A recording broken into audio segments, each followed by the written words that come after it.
Chapter 69. As Rimuru waited for Chloe to recover from the shock of him having a lover and more so the Scorched Dragon, which as she knows is someone who works for an enemy of Rimuru in the future. In the end, she composed herself and plans to gather more information. She needed to gather more information about everything that happened so far, especially Rimuru's relationships. Yes, that was the most important one. Okay. Rimuru snapped his fingers. The entire restaurant was now teleported to his dimension that he created for secretive talks among other things. Can you tell me what you know? Chloe nodded her head and started to talk with a serious expression and a serious tone. Rimuru-san, I am as you know from the future. I can't exactly tell which time I started, it's a bit complicated. Do you know any important beings that recently died? Rimuru raised a brow. No, he's not dead yet. Chloe looked at him, with how Rimuru knew exactly who she was referring to, even though she was as vague as she could with it. I have recollections of certain memories, he added as context as how he knew, seeing as Chloe had a shock expression on her eyes. Well, the moment that being dies, it would be 1,700 years to 1,800-ish years is when I would arrive in the cardinal world as a child, but I would then be taken again and return around 2,000 years after the being's death. Meaning that she would be brought 200 to 300 years into the future after arriving to the cardinal world. Rimuru took in everything that was being explained to him, so Veldanava will really die. He mentally sighed as Chloe continued explaining how she went through with life and how Rimuru came into play. From how she attended a school for kids like her who were otherworlders, as she calls them, with this person she calls Shizu-sensei. Then how Rimuru came as a substitute, or someone who plans to save the children as they had an unstable energy in their body from transferring to the cardinal world without gaining skills. How Rimuru brought them to Romulus and provided them with superior spirits so they can live longer than the expected death rate of children otherworlders. Then he heard something that intrigued him. Wait. Rimuru stopped her as she explained when Rimuru was about to return to his nation, which he finds interesting as well and wants further elaboration on. Romulus, the Spirit Queen, is small. How small exactly? Like teen or child size? No, Chloe tilted her head, wondering why Rimuru would care about Romulus' appearance. About bigger than palm size, same size as most pixies. She's a pixie. She's a spirit, isn't she? How did she become a pixie? Chloe closed her eyes and pondered, wondering through her memories if she can recall Romulus mentioning anything about it. Something about how she fell from grace. You asked her about it, Rimuru-san, when you were surprised how she was a demon lord in the Spirit K. Demon lord? Rimuru stood up and slammed his hands on the table, shattering it to non-existence and creating a hole on the floor. Realizing his destruction from the revelation, he quickly fixed everything up and slumped back down on his chair. Those really are some information. I don't think this gathering of information would end in just one day.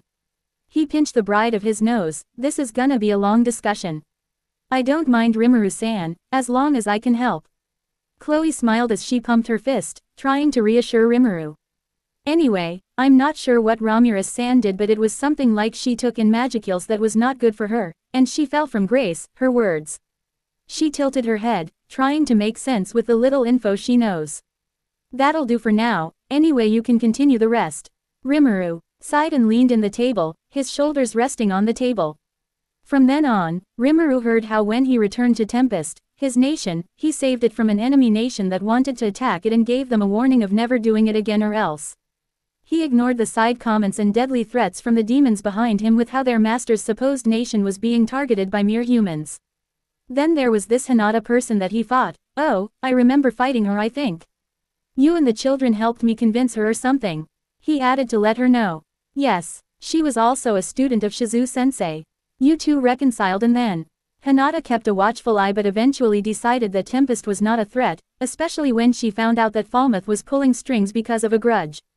Then a few years went by, you let us learn in Tempest and we all had fun, then the East Empire started their march west.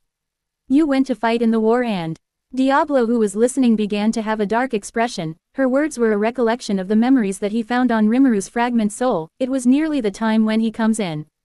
Rimuru could already tell as well, it was getting near the part which he knows he died as well. I died, didn't I? With Rimuru's words, the atmosphere in the restaurant grew dark. They were given a vague explanation of Rimuru's life and how he came from the future and that something happened that forced him to come to the past. They could also see from clues and some details from Diablo that Rimuru died and revived again after some time. You did. That's why I am surprised to see you here, Rimuru-san. Rimuru looked at her confused. Oh, you didn't know I revive after the fight? In the few memories from the war, I guess I really didn't see you. He commented as he tried to recall the details. That's a shame, I revive, though I don't know how long the interval was, but I managed to return to battle even summoning Diablo here. He pointed behind him gesturing to the black primordial. Quote. I see, Chloe had a faint smile, happy that Rimuru at the time was alive. She could assume that it was after she was brought back. As you know, I return normally 2,000 years into the past, and I would then meet Luminos-san, but this time I was brought even farther into the past, so far that I don't know when, and I was not in the cardinal world, or Earth. That must be hard on you.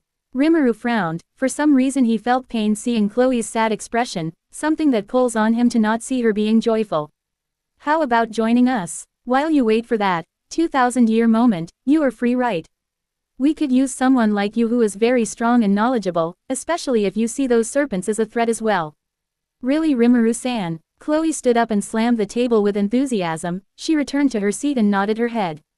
I'd like that. With how much everything has changed, my presence won't make much of a difference. Haha. By the way, Chloe, I've been meaning to ask, who is that soul inside you? Rimuru placed his right hand to his chin as he stares 5 at Chloe's soul. As a demon that has been actively looking for his own, that were found in other people, he has knowledge and experience in the variety and uniqueness of each one, and Chloe's pure soul has a smaller soul hidden beside it. The two souls weren't merged, it was more like two souls residing in one body or vessel, an observer if you will. Ah, Chloe looked sideways, as she had a coy smile. It's fine, right? It's just Rimuru-san, it's not even the one we know. Chloe spoke as if she was trying to convince an invisible person. Are you talking to the other one? Yes, the other one is actually Hinata. The one that was in your memory. Chloe trailed off. So far, Rimuru only knows Hinata as the person that attacked him and his people after all. Meeting him now would place both in an awkward position. You have her in you. Why, wasn't she from the future as well? Rimuru couldn't quite get the reason for her presence inside Chloe. Chloe looked towards Rimuru as if she was finished convincing Hinata. She is connected to my skill that allows me to leap into the past. Whenever she dies, I get sent to the past. Rimuru brought over the information. Then she might have died before I was revived then. I mean, since I didn't see you, you must have already time leapt into the past. That's what I thought too. Suddenly a different tone of voice was heard from Chloe. Her eyes were much sharper than Chloe's pure innocent gaze, but it held no hostility at all to Rimuru. I'm Hinata, considering I can't leave this body, am I invited too? She jokingly says as she looked at him. She managed to explain to Chloe that she needed to talk with Rimuru if she wanted to have her identity revealed, to which Chloe agreed. Of course, even for a saint you'd rank among the 1,000 in my men. 1,000, guess you're still as unreasonable as ever. She sighed as she recalls some fond and playful memories with Rimuru, especially with the food at Tempest. Do you guys have sushi? Quote. Question mark.